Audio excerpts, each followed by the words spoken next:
శ్రీ విష్ణు సహస్రనామ స్తోత్రంలో 13వ శ్లోకం. రుద్రో రుద్రో బహుశిరా బహుశిరా బభ్రుః బభ్రుః రుద్రో బహుశిరా బభ్రుః రుద్రో బహుశిరా బభ్రుః విశ్వయోని విశ్వయోని శుచిస్రవాః శుచిస్రవాః విశ్వయోనిశుచిస్రవాః విశ్వయోనిశుచిస్రవాః రుద్రో బహుశిరా బభ్రుః విశ్వయోనిశుచిస్రవాః రుద్రో బహుశిరా బభ్రుః విశ్వయోనిశుచిస్రవాః అమృత అమృత శాశ్వతః శాశ్వతః స్థాణుః స్థాణుః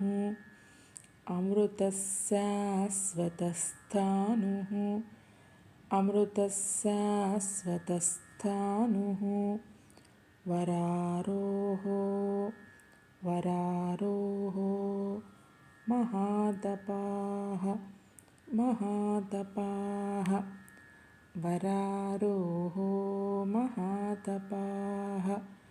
వరారోహ మహాతపాః అమృతః శాశ్వతః స్థాణుః వరారోహ మహాతపాః అమృతః శాశ్వతః స్థాణుః వరారోహ మహాతపాః రుద్రో బహుశిరా బభ్రుః విశ్వయోనిశుచిస్రవాః అమృతః శాశ్వతః స్థాణుః వరారోహ మహాతపాః రుద్రో బహుశిరా బభ్రుః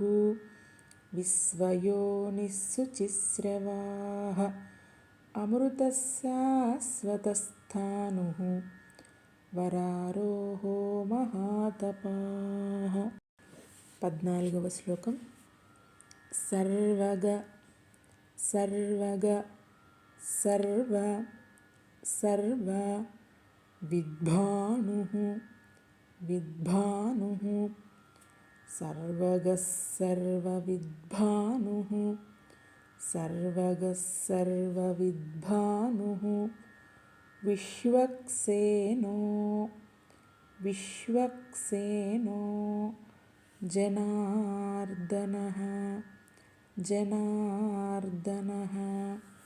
విశ్వక్సేనో జనార్దనః విశ్వక్సేనో జనార్దనః సర్వగః సర్వవిద్భానుః విశ్వక్సేనో జనార్దనః సర్వగః సర్వవిద్భానుః విశ్వక్సేనో జనార్దనః వేదో వేదో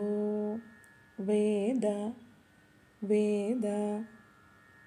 విదవ్యంగో విదవ్యంగో వేదో వేద విదవ్యంగో వేదో వేద విదవ్యంగో వేదాంగో వేదాంగో వేదవిత్కవిః వేదవిత్కవిః వేదాంగో వేదవిత్కవిః వేదాంగో వేదవిత్కవిః వేదో వేదవిదవ్యంగో వేదాంగో వేదవిత్కవిః వేదో వేదవిదవ్యంగో వేదాంగో వేదవిత్కవిః సర్వగః సర్వవిద్భానుః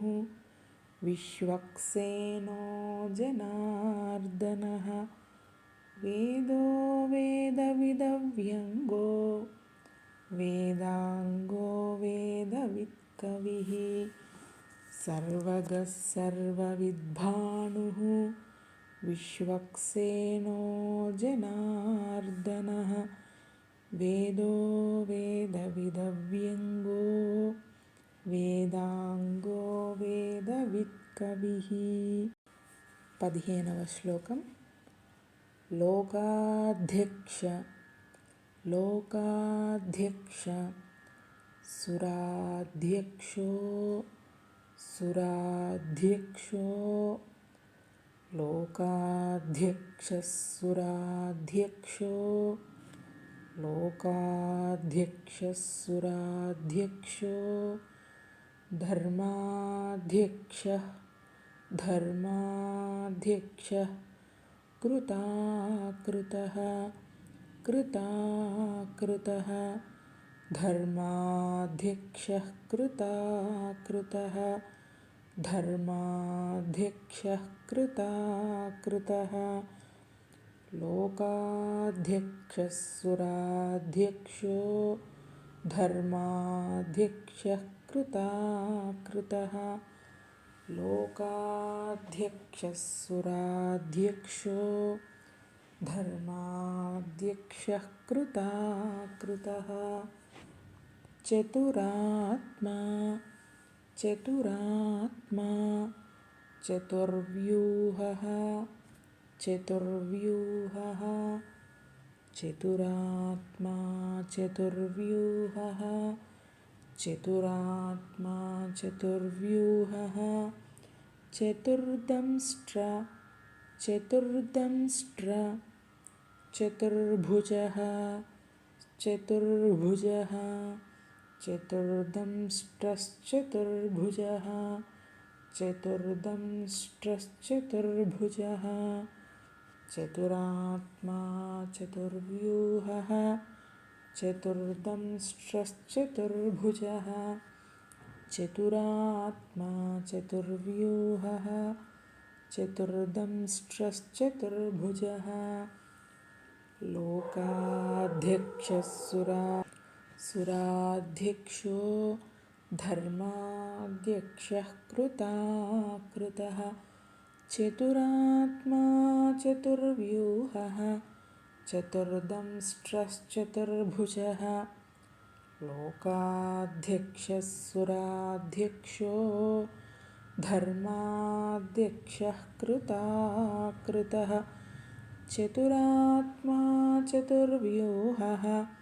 चतुर्दंष्ट्रश्चतुर्भुजः 16వ శ్లోకం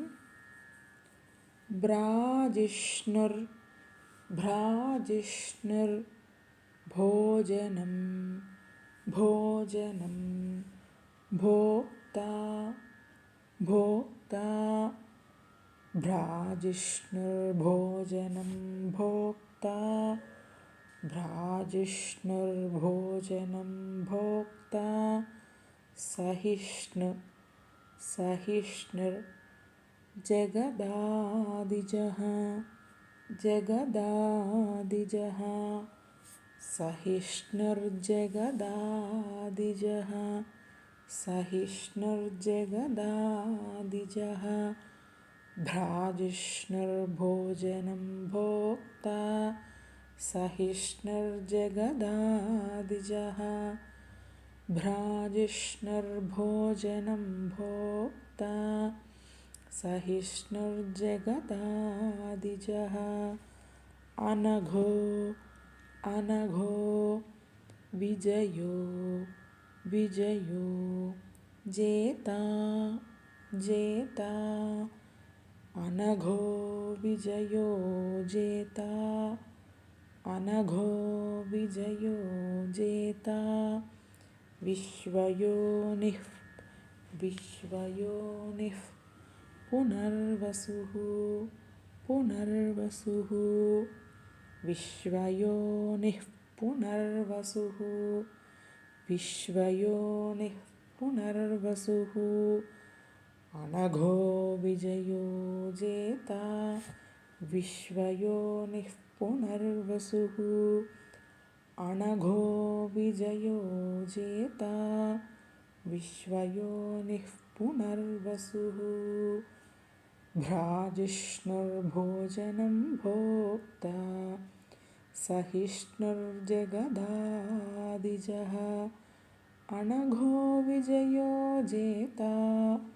विश्वयोनिः पुनर्वसुः भ्राजिष्णुर्भोजनं भोक्ता सहिष्णुर्जगदादिजः अनघो विजयो जेता विश्वयोनिः पुनर्वसुः।